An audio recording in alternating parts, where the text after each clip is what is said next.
This sutta is found in the Kosala Samyutta, which is the third Samyutta of the Samyutta Nikaya. I think it's number 17 or something like that. I can't remember now exactly which number it is, but I'll try to bring it out later on, and I can maybe read it out for you, because it's kind of sweet and kind of nice. So we'll have a look at that. I'll try to remember to check it out later on. Okay, so next one.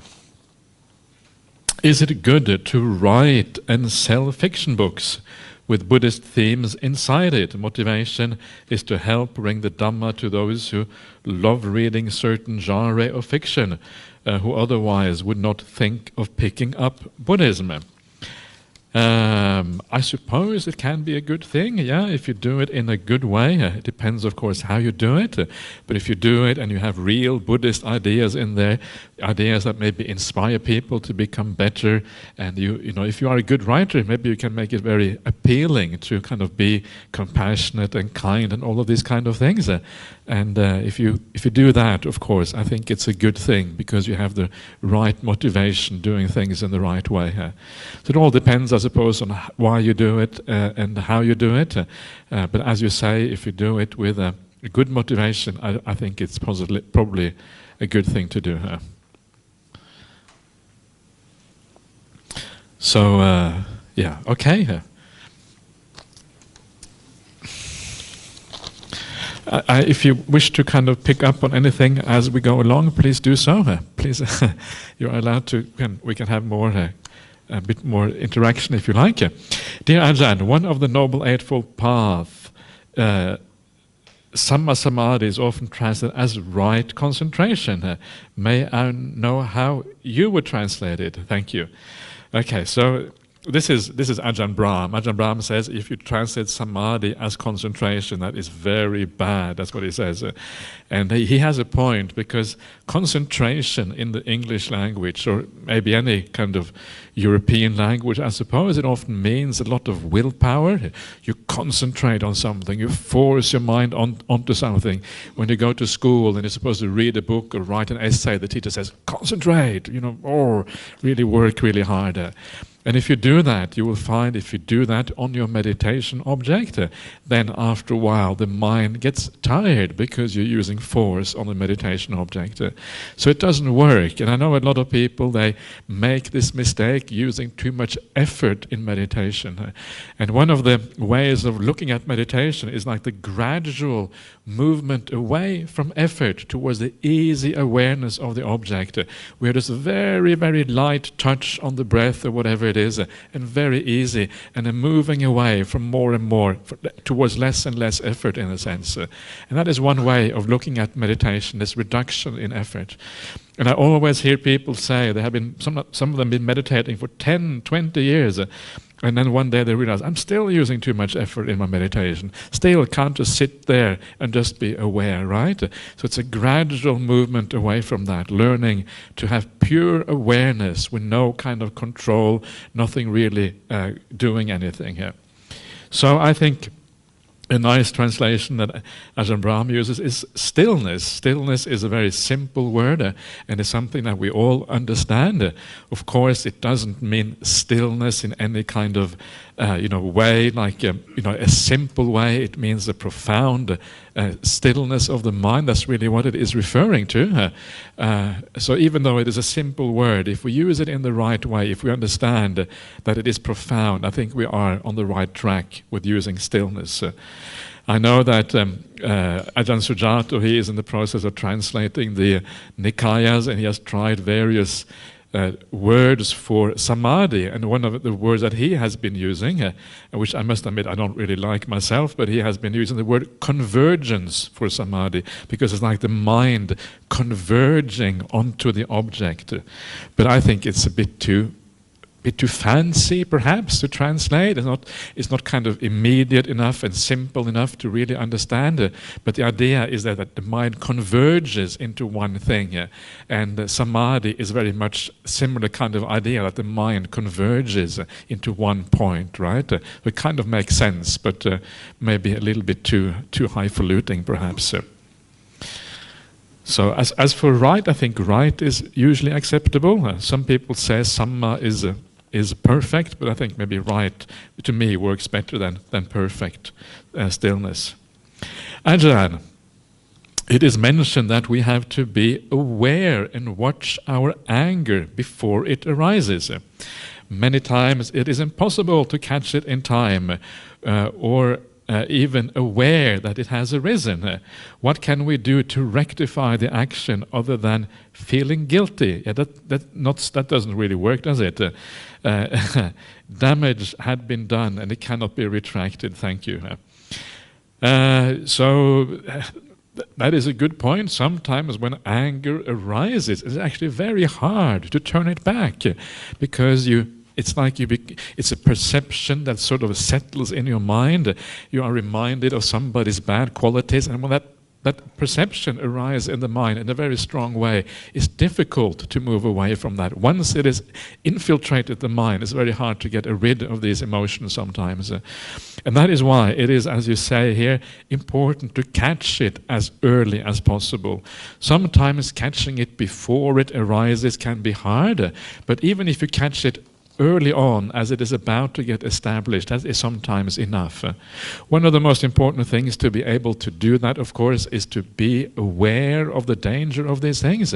If you have a very keen sense of awareness of how dangerous it is, then you become more heedful, right? You think, wow, this really is dangerous, I better stay away from this. And then that heedfulness will allow you to catch these things earlier on. Your mindfulness will be more attuned to the fact that this is a territory, I don't want to go down that road, down that way, and you turn away in time before it really becomes established in your mind. This is really what it is about, having that ability to really know that this is dangerous. This always leads to serious problems, leads to more rebirth, leads to problems here and now, leads to endless kind of stuff. And once you know that, it becomes easier. So if you want to rectify the action other than feeling guilty, please don't feel guilty. It's absolutely useless to feel guilty. It makes things worse, right? So instead, be clear about it. Stand back. Try to see what is going on. Okay, this has arisen. And then try the little methods we were talking about before. Remember seeing the good qualities in people. Remember the good qualities in that particular person. Don't communicate with that person if you're feeling angry with somebody. Go away for a while, do something else. Even distract yourself a little bit if you have to. But know that if anger arises, and then your actions often will be affected by that anger. Even if you're able to restrain yourself and not show it outwardly, it can sometimes, it doesn't feel natural. It doesn't, certainly it's very hard to be nice in that kind of situation. So do things that are, whereby you are kind of distracting yourself a little bit. Do something else, and then if you distract yourself, and sometimes the anger just disappears over not, hopefully, doesn't take too long, and then you're back in business again, and you can start being friendly or whatever. So. But the more you build up the idea of perception, one of the things that you find out when you go on retreat or you do some meditation practice, you learn about yourself and what are the biggest problems in your mind. You will know that there are certain people that tend to be problematic in your life, and because of that, it is good to build up like a barrier, a dike in your mind that stops you from being irritated or angry with those particular people. So you spend some time on those people that are particularly difficult, either to see their good qualities and build that up, or to understanding with compassion. Ideally, probably a bit of both, right? So understand them with compassion, that they are trapped in that personality, they can't do much about it, and also focus on the good qualities. And spend time on that, build that up, that perception, and then you're like building a dike which can withstand the flood of negative information when the negative information comes, and then you don't get angry so easily afterwards. A lot of it is in the preparation, a lot of it is in the kind of defensive mechanism you build up beforehand. Okay, dear Bhante, how to deal with thoughts that keep arising during meditation? Can a layperson attain Nibbana and maintain it till the end of life? Thank you, sadhu times 3 here. Okay, so deal with thoughts that arise during meditation. The best way to deal with it is not to deal with it. That's the dealing that is not to deal. So basically what it means is to stand back and be aware. This is actually a very powerful technique, and it's specifically mentioned by the Buddha in the Vitakka Santana Sutta, Majjhima Nikaya 20. He talks about various ways of dealing with thoughts, and bad thoughts in particular. And it says all you have to do sometimes, if you're able to stand back, right, and just watch and be aware, a thought is only there because you want it to be there. So there is intention, there is volition, there is the mind, the will to think is there just behind there. So if you stand back and you are just aware and you're just content with whatever is happening, it means that you are no longer involving yourself in that thinking mind. And as long as you're not involving yourself, it means that the mind tends to reduce, the thinking tends to reduce, and you tend to kind of have less of it. But it takes a lot of mindfulness to be able to do that, right? And a lot of time we haven't got enough mindfulness, and because the mindfulness isn't strong enough, that is why then the thinking tends to come back. We're not actually standing back enough. Yes, please. Yeah, Bhante, you mentioned about this will that brings that. Is that the anusayanam, the underlying tendencies that is found in one of the Majjhima Nikaya? It is not exactly the same thing, because the underlying tendencies are more about underlying tendencies of defilements. The will is not necessarily related to the defilements, it can be related to anything. The will is just something that is pretty much always there, almost in any kind of mind state you have. So it is, in a sense, it is underlying, but it's not exactly the same as those underlying tendencies. Because in the study of neurology, they have the psychologists have come across the notion now that there is no free will, but that there is this underlying tendency that brings thoughts up, and there is no free will, which is quite opposite to what some of the Christians are talking about. So I was thinking that if that has anything to do with the anusayanam. I don't think it has anything to do with the anusayas, but it's true. There is this underlying tendency, which is the will. It almost tends to always be there. It's very hard to let go of. And this is one of the things we try to let go of in meditation practice, is the will. The will always makes disturbances, it always creates things. It always kind of, makes you restless or whatever. That's how you recognize the will. The doing that we do is always based on the will. The more peaceful you are, the less will there is, until the will is completely abandoned in samadhi. So you could say that it is an underlying tendency, because it is one of the 5 khandhas is the will. So it's something which is a part of the mind, but it's not actually specifically mentioned as an underlying tendency in the sutras as such.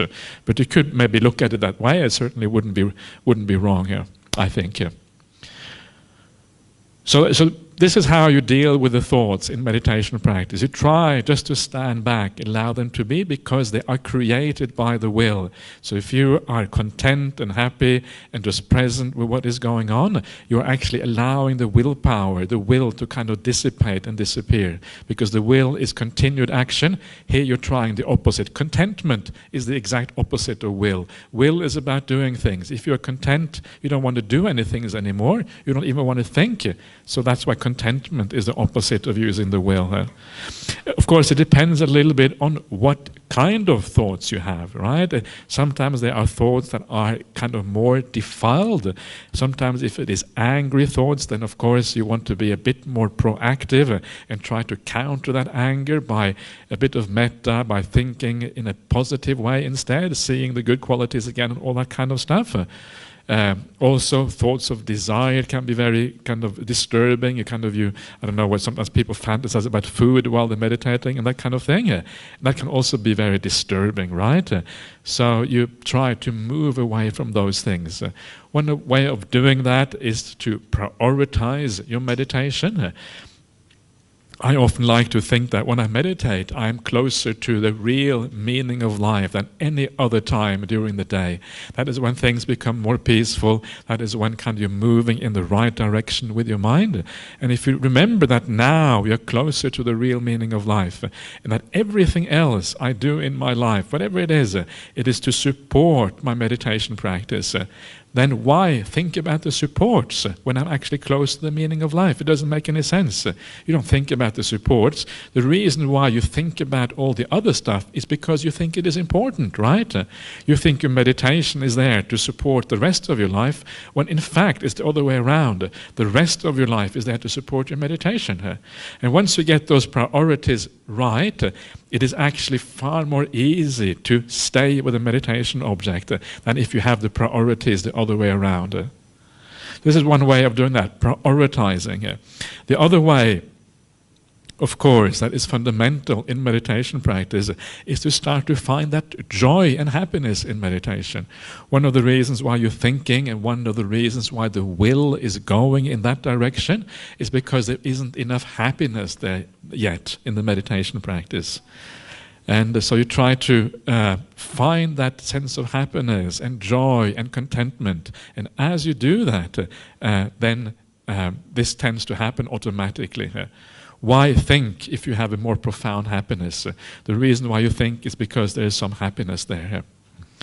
Okay, the second question. Can a lay person attain Nibbana and maintain it till the end of life? Well, if you attain Nibbana, no more need to maintain, right? You are there. You are finished. Attaining Nibbana means precisely that you have abandoned the hindrances and the defilements.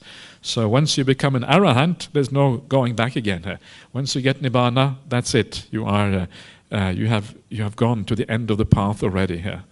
Yeah. So, but maybe what you mean is kind of a lesser thing. Maybe I'm not sure what exactly you are referring to, but there are, of course, degrees of awakening. You can awaken, become a stream enter, a once return, and all these kind of things. But as long as you come to one of these really high stages in meditation, you are bound to head in the right direction. There's no turning back anymore at that particular point. But of course, getting there is quite a challenge, especially in lay life. Yes.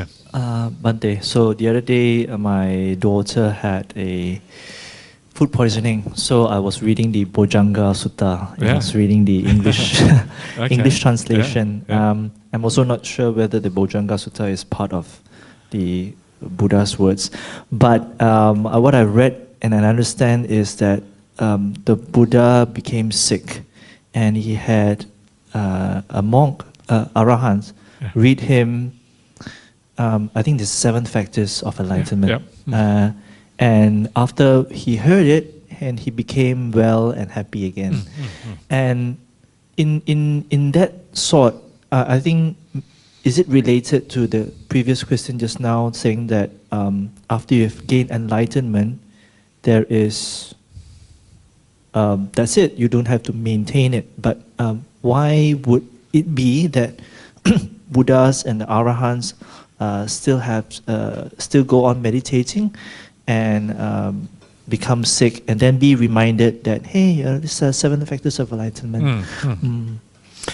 Yeah, that's a good question. I've often wondered about that myself, because those suttas are a little bit strange. You have all these arahants, and they get the recitation of the bojjhangas, and then they are okay again afterwards. It's a little bit strange. I don't really fully understand why it is the case myself, but generally speaking, even if you are the Buddha, even if you're an arahant, you still enjoy practicing meditation, because it's just peaceful, right?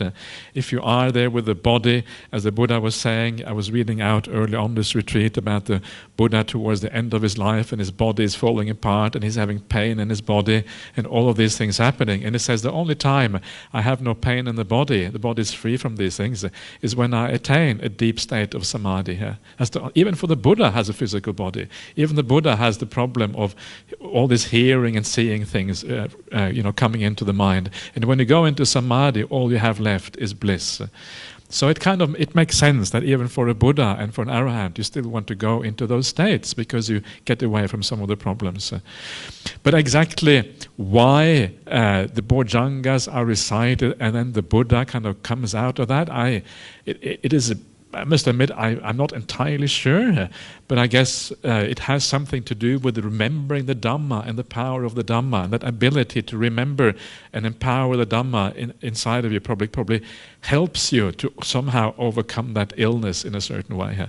But why he needs somebody to recite it, why he can't think of it himself, I'm not entirely sure why that is the case. It's one of those slightly mysterious things that you sometimes read in the sutras. Yeah. Okay, so let us move on to the next one. Dear Ajahn, in a sutta, the Gatikara, the potter, couldn't become a monk because he had to take good care of his old blind parents. Is it always the case that lay people who are anagamis cannot become a monk or nun because they need to take care of their parents? What about Nanda Mata and Chitta the householder? Did they not become renunciants for the same reason? Thank you. I think there probably are many reasons why anagamis do not become monastics. There must be some sense that they have some responsibilities somewhere in lay life, not just parents, but any kind of other responsibility as well might be reasons why they do not become monastics. It doesn't say anywhere in the sutras exactly why, but but I guess blind parents is obviously a very powerful one, because otherwise the parents might just die. And I guess when you have that kind of level of virtue, you'll be very keen on looking after your parents properly, probably. Nanda Mata, Chitta the householder, Ugga the householder, and many of these other anagamis that are mentioned in the sutras, it is not mentioned specifically why they stay in lay life. But presumably, maybe they have children, maybe they have some kind of responsibility that they have to look after. And that is all I can really say, because it isn't specifically mentioned. Okay. Dear Ajahn, do the Devas and Nagas of mighty power only associate and sometimes help the pure ones? Do they respond and help us on worldly matters as well as spiritual path, as in resolving obstacles and aiding opportunity when we pray as under the Bodhi tree and share merits with them? Are they all very immersed in their many pleasures, physical and mental? Devas and Nagas, do they only associate and sometimes help the pure ones? I don't think it is so much that. I don't think they necessarily associate all that much with anybody in particular. It's just that if you have that vision, that ability to see things, people or beings in other realms, often you also have the ability to communicate with these beings, right?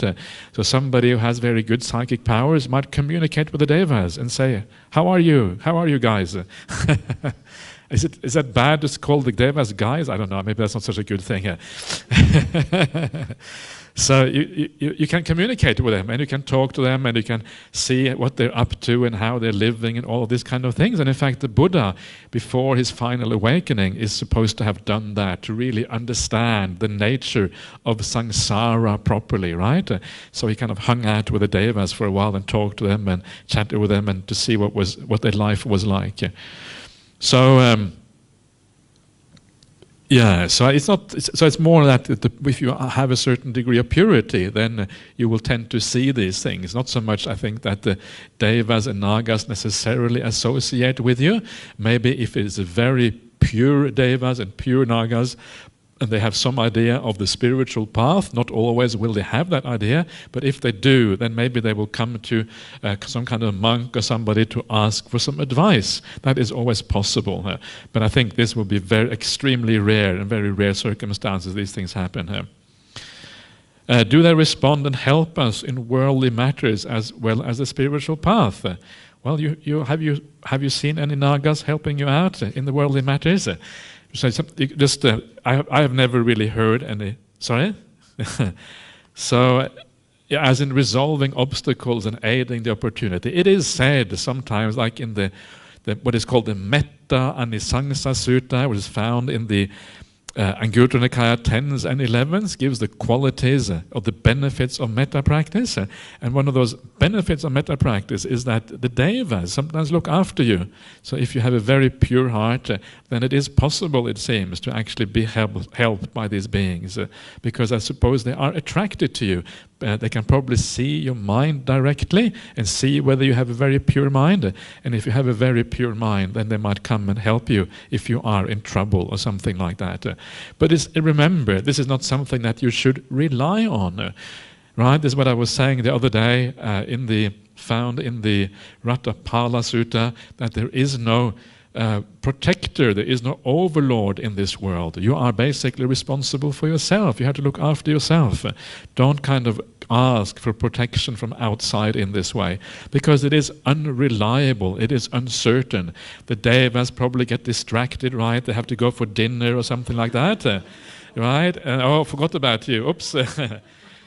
And then you are in trouble because the devas got distracted. So basically don't rely on these things. Remember, these are not enlightened beings. They are, they have their own lives and all of these things. So don't kind of worry too much about that. Praying under the Bodhi tree and sharing merit with them, I wouldn't really recommend praying under the Bodhi tree, because praying, asking for favors on the outside is not really the Buddhist way of doing things.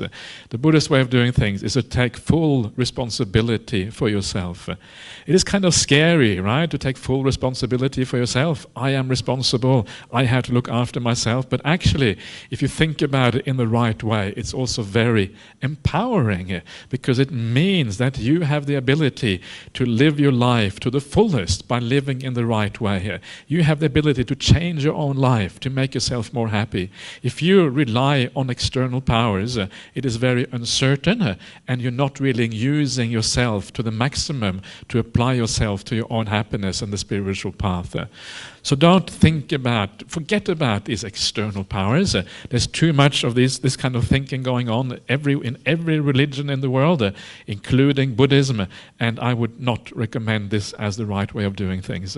It detracts from the path, detracts from taking full responsibility for yourself. When you start taking full responsibility for yourself, that is when you start making real progress, rather than asking the devas and the nagas to do this for you.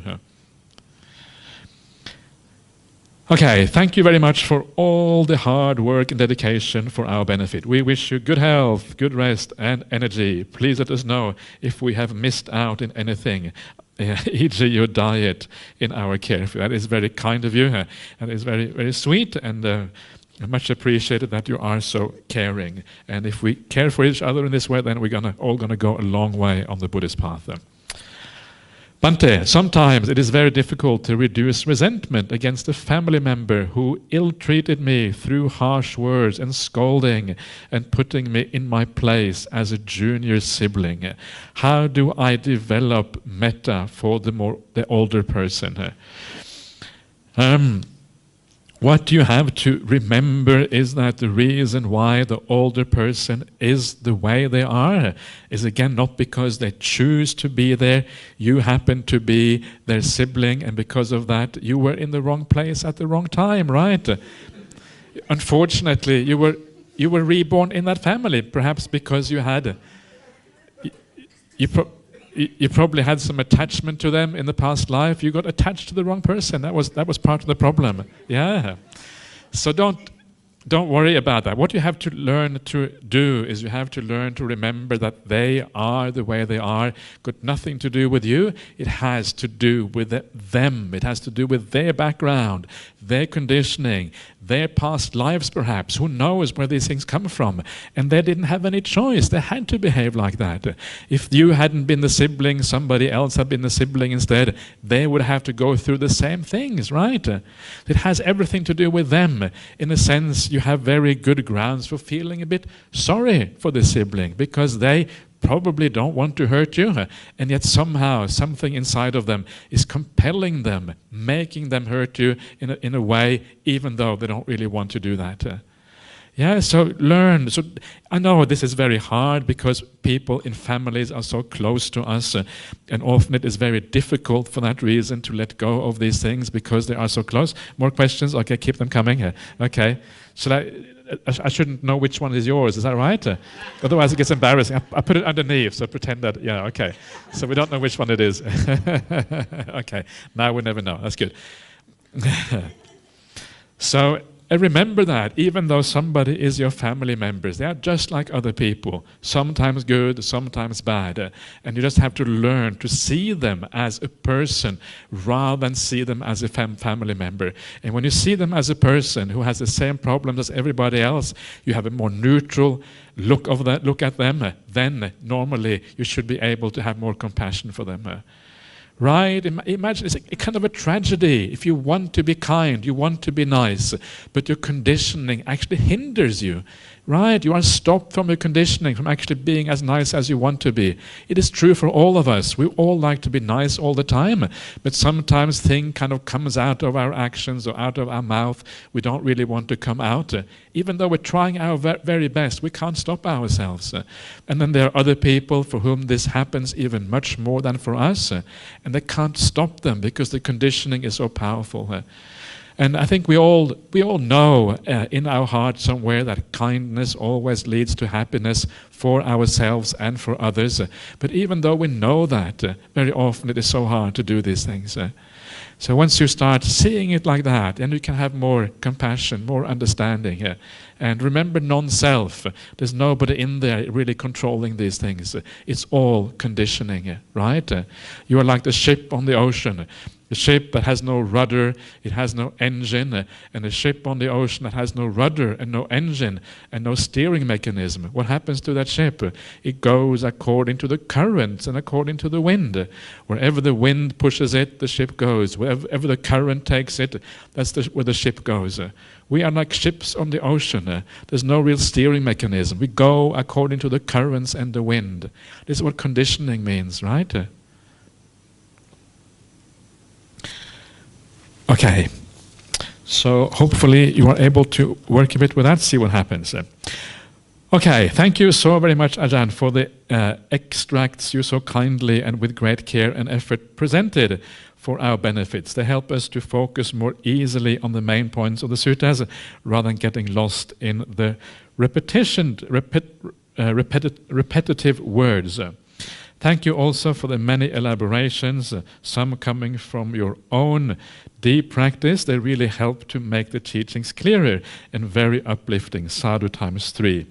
In order to have a wider and easier to capture and remember the bird's eye view, may we suggest to have a diagram or mind map or of clusters of principles of suttas interconnected in print form, I think you have here. We may do this in future by forming interactive groups led by Ajahn summary and outlines in mind maps. This is my humble desire, if it is not too much. Okay, well you could try to make one of these mind maps, right? I know that some of these mind maps already exist online. I know that some of the people on Sutta Central is where all the suttas are kept. There is a discourse platform there, a discussion platform, and some of these mind maps have already been created there on Sutta Central, I think. Yeah. So, Wei Yin, you are the master. You are one of the Sutta Central people. You have been there sometimes. What? Very quiet. Okay, that's very good. So you can. Maybe you can talk to Wei Yin. Maybe she will help you out with Are you interested in this kind of things, Wei Yin? Do you like this kind of? You're not interested in this kind of things. Okay, I apologize. I'm kind of. Are you all right? Okay, because Wei Yin is very knowledgeable about the sutras as well. She sometimes tells me which sutras it is when I kind of forget about these things. That's very, very nice. So sometimes if you try these things yourself, creating a mind map, you learn a lot about the suttas in the process. If you get other people to do it for you, you can still learn a bit, but by drawing it yourself, you learn enormous amounts. By just trying to put it together, it may take you a long time to get to the final point, but in the process, wow, you learn so much about these things. And this is, I think, the way to learn the most is by applying yourself in this way. And that's why it's also nice to have a bit more interaction here as well between us, I think. Yeah. Okay, so good luck. I hope you can get something done with that.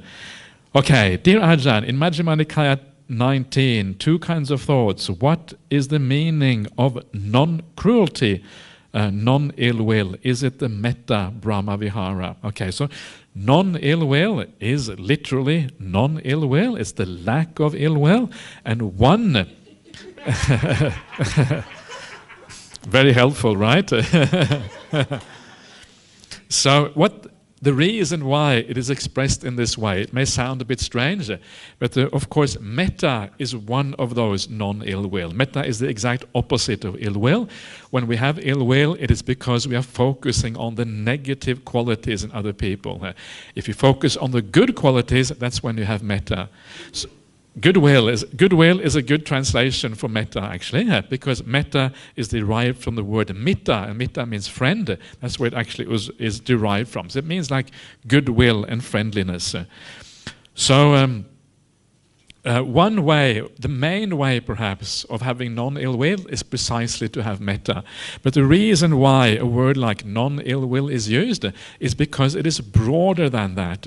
Because sometimes you can have very high states of mind, like upekkha, for example, or other, or even compassion, but certainly upekkha, which is like beyond goodwill, beyond metta, but it is still non-ill will. And this is why I think they use a broader word rather than specifically use metta in that kind of context.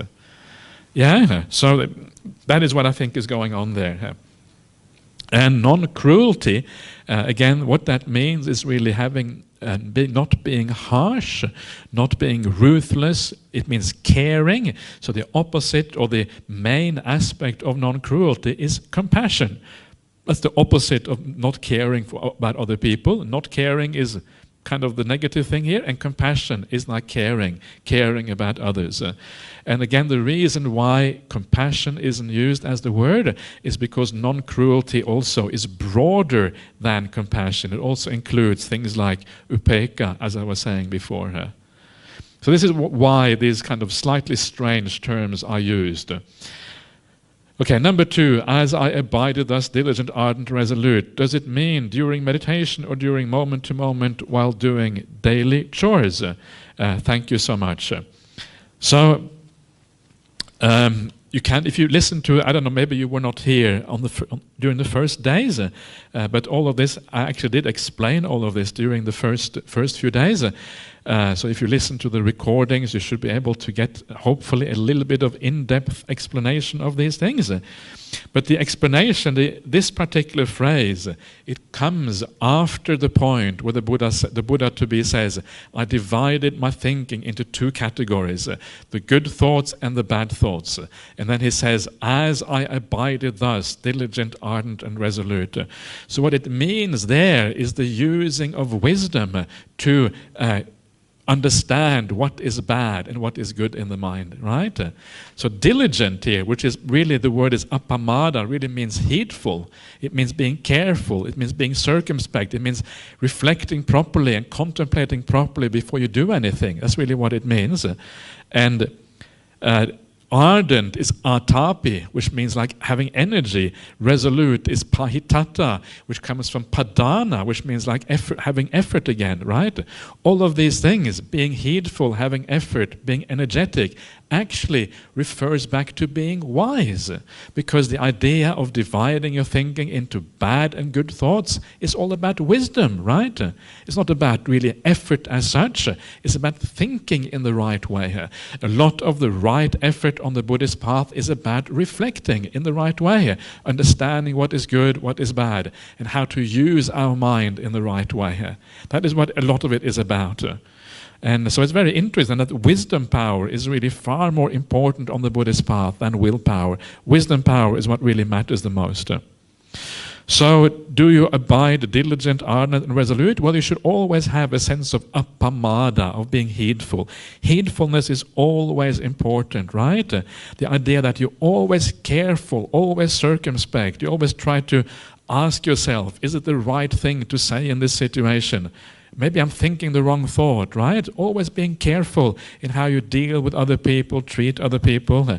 And if you have that care moment to moment, even in daily life, then you are going to go very fast on this path. Remembering what really matters in life, what is really important. And what is important, of course, is always kindness, right? In every moment, the way we think, the way we speak, the way we act. And if you remember that one thing in your daily life all the time, then you will have a lot of success in moving forward on the Buddhist path. It's quite simple, right? So that's your mind map for you. One word, kindness. Yeah. Okay. So there you are, done. Okay. So, before the enlightenment, the Bodhisattva attained the jhanas of neither perception or non-perception, but still not satisfied.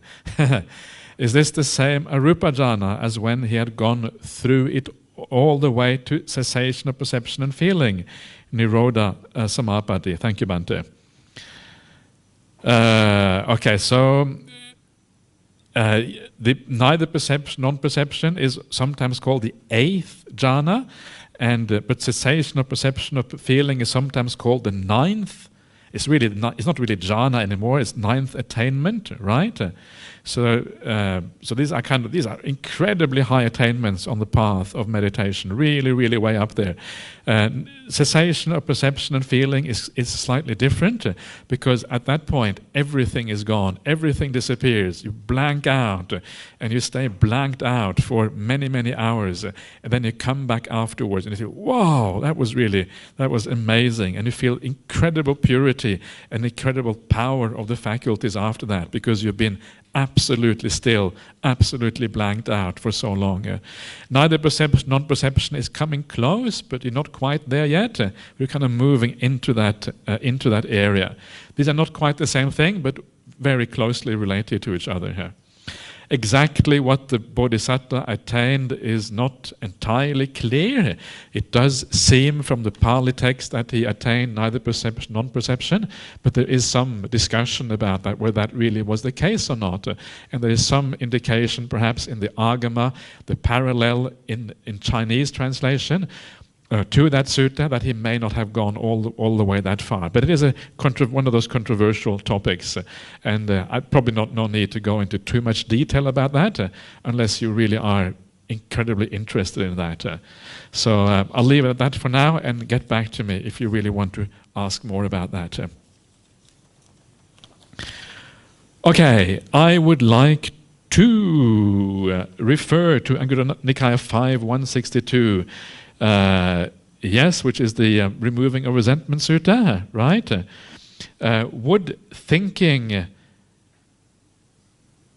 arousing sheer compassion, sympathy, and tender concern for him, thinking, wishing him to abandon bad behavior for concern that he may end up in hell, then arouse strong sense of ego and conceit in oneself over that person? Okay. So you are afraid that you might get conceited if you have too much compassion. You think, these bad people around there, I will just have compassion for them, but they are really bad, right? I am much better. I am much better than that. So that is going about it the wrong way. That is not the right way to do it. And the way to get around that is to remember that you also have been there before. You have also done exactly the same things. And unless you get your act together and really practice well, you will go there again in the future. Right? So this is your chance never to have to walk in the desert between villages and not having any doctors and being sick. This is your chance, your opportunity to get out of that predicament now, before it is too late. Remember, as long as you are not a stream enterer, as long as you haven't reached a full awakening yet, it means that you will one day end up in precisely this predicament. It's because of non-self. It's because conditionality is such that it will condition you into that situation sooner or later. Because of that, you don't really have much grounds for conceit, right? If you are just like they are, and they are just like you, it kind of takes away the basis for conceit. Yes, right now, maybe you are kind of wise than they are. Next year is the other way around. So how can you be conceited anymore? It's impossible. And this is the idea on the Buddhist path about not having the superiority conceit, the equality conceit, or the inferiority conceit, because all of these things are based on the delusion of the self. The only way you can compare one person to another one is because you have some sense that there is something inside of you that can be compared. But if we are always changing, always moving around, always becoming something else, what are you going to compare? Are you going to compare the you of today with that person today? Are you going to compare the, early, sometime during the day you might get really angry. Are you going to take that person to compare with the other person? Or are you going to take the kind-hearted person later in the day, which is really kind? Which person are you going to compare with? Always changing, right? There is no stability there. There is no real, permanent essence that you can compare between people. And once you get this idea, you understand after a while that to be conceited is crazy. It doesn't make any sense at all. Instead, you have compassion for that person, at the same time understanding one day you might be in that situation. And in a sense, you are having compassion also for yourself when you have compassion for that other person, because we can all end up in that state sooner or later. If you are conceited, then you are also building up a problem in the fact that you will feel really inferior eventually if you get in that position yourself, right? Because then you think other people will look down on you and think that you are really kind of nothing, and they will kind of treat you badly because of that. So please don't fall into that trap of feeling conceited in this way. Then you are indeed undermining things. Okay, so we have come to the last question for tonight. Bhante, there are a few dimensions or concepts of the self. This body is mine, first fetter, Sakkaya Ditthi.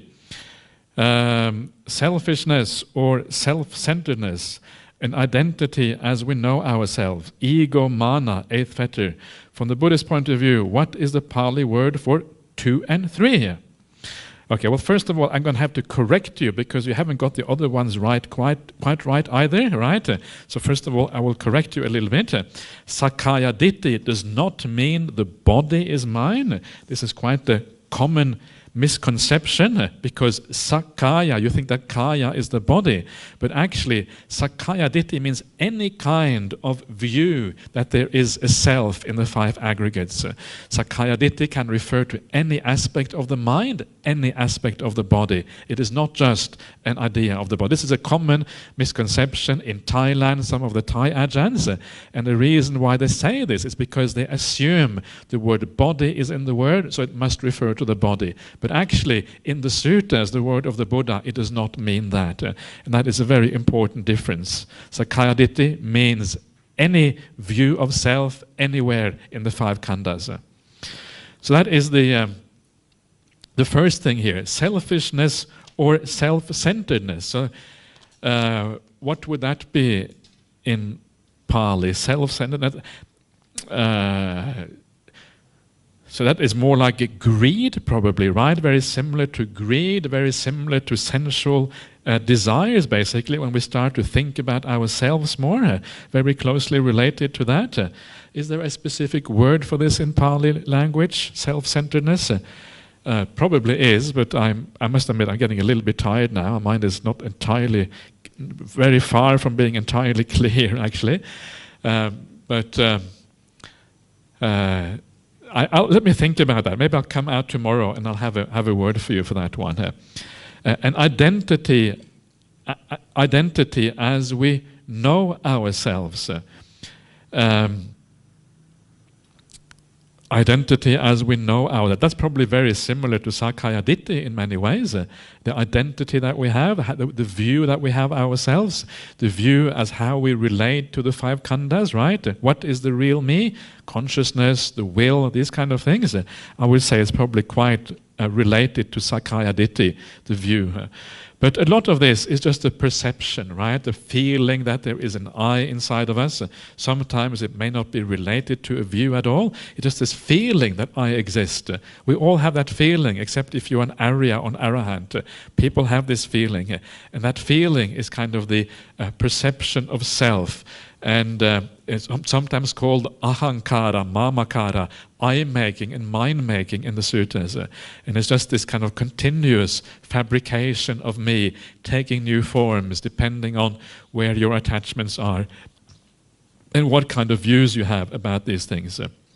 Mana, the eighth fetter, is usually translated as conceit or pride. So it is, of course, very closely related to ego, but ego can also, it can mean different things in English. It has a lot to do with the sense of I again, who you take yourself to be, your sense of identity, right? And then when somebody kind of threatens your sense of identity, the ego comes out and says, no, please don't threaten me. And then you kind of get upset because of that. Okay, so that is all for tonight. So let us pay respect to the Buddha Dhamma Sangha before we call it a night.